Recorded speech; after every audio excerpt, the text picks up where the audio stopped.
I've been lucky to travel to a lot of countries the last few years, but some countries just hit differently. The food, the people, the energy. These are 5 countries I'm dying to get back to.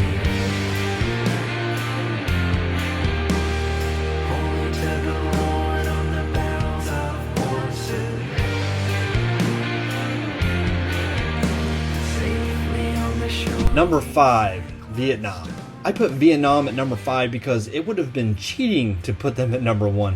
That's just too simple. People are always asking me what my favorite country is, and Vietnam is the easy answer. The food is unreal, the cost of living is so low, and the people, probably the nicest I've met anywhere. It's also one of only 2 adventure capitals of the world in my book, right up there with Costa Rica. The only downside is the visa situation and the language barrier, but that doesn't change how incredible this place is. And my highlight was a 5-day motorbike trip starting in Da Nang, Vietnam, all along the Ho Chi Minh Highway through Alui.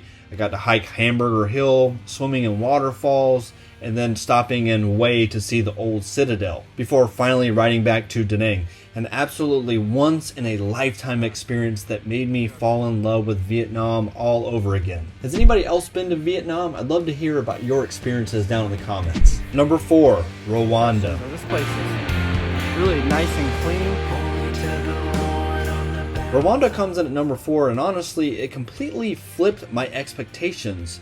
It was my first trip to Africa, and I'll admit I didn't know what to expect, mostly because of how Hollywood and the media paint the continent. Have you ever seen the movie Hotel Rwanda? But Kigali was a total shock in the best kind of way. It's hands down the cleanest and safest city I've ever visited anywhere in the world. And the people were incredibly friendly and respectful, and I actually ended up doubling my stay. I only planned to stay there for 5 days, ended up staying 10 days because I just didn't want to leave. I spent a lot of time over the Kigali running track that overlooks the golf course, staying in the Nyatarama area, which I really liked. If there's one downside, and it's more of a question, is that I wonder if I would end up getting bored if I stayed there long term. What is there to do there? But it's very quiet and relaxed, and Rwanda is definitely a place I can't wait to get back to. Number 3, Uruguay.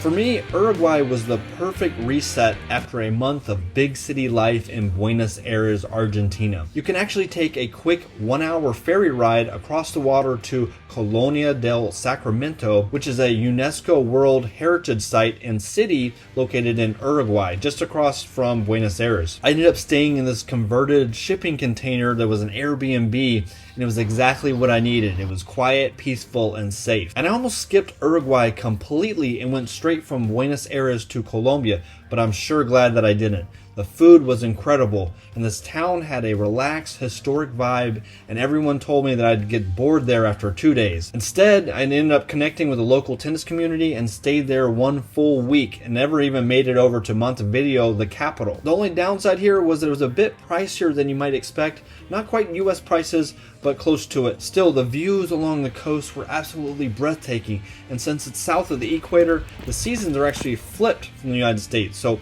it's cool down there when it's summer back home and warm when it's winter in the United States. And Uruguay was an amazing surprise, and I cannot wait to get back there. What about you guys? Have you ever been to Uruguay? Is it even on your list? Number 2, Laos.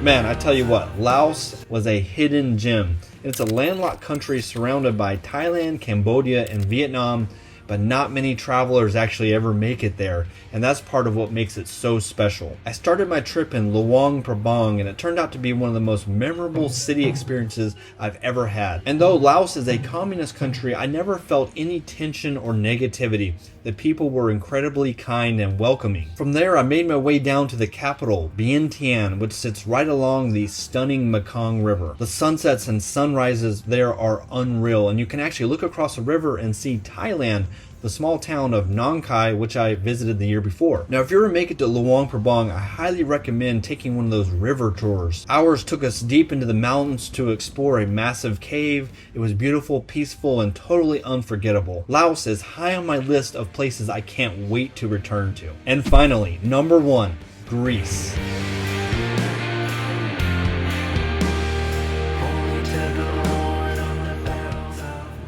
You know how some places just hit you in ways that are hard to explain? It's not just what you see, it's who you're with, what you smell, what you taste, those perfect little moments that all line up. And that's exactly what happened to me in Greece. My Airbnb host accidentally upgraded me to a much nicer apartment, and from there everything else just clicked. Athens surprised me. It was a great value, way more affordable than I expected, especially in April. And the weather was perfect, around 27 degrees Celsius during the day, about 16 Celsius at night. It's about 80 Fahrenheit and 60 Fahrenheit at night. It was warm enough to explore comfortably, but not packed with summer crowds. Walking through ancient Athens, seeing the Acropolis and the Pantheon, knowing you're in the same city that produced the minds like Socrates, Plato, and Aristotle, it's surreal. And the food was next level. Fresh gyros, souvlaki's, Greek salads, all right there from the source. We even took a quick ferry ride to one of the nearby islands for the day, which was easy, scenic, convenient, and affordable. Greece completely blew me away, and I cannot wait to go back. And I'm curious, guys, would you rank Greece higher or lower than I did? Please let me know in the comments. And know that this list was hard to make. I mean, there were so many countries that almost made it in, like Poland, Costa Rica, and Hungary. The real challenge with traveling as much as I do is wishing I could be in multiple places at once. It's a great problem to have, I know. Every country has something that pulls at you in a different way. But here's something I've learned over the years is that wherever you go, you actually bring you with you. Meaning that, and I learned this the hard way, is if everywhere you go, you start finding problems and start complaining, then maybe it's not all the places.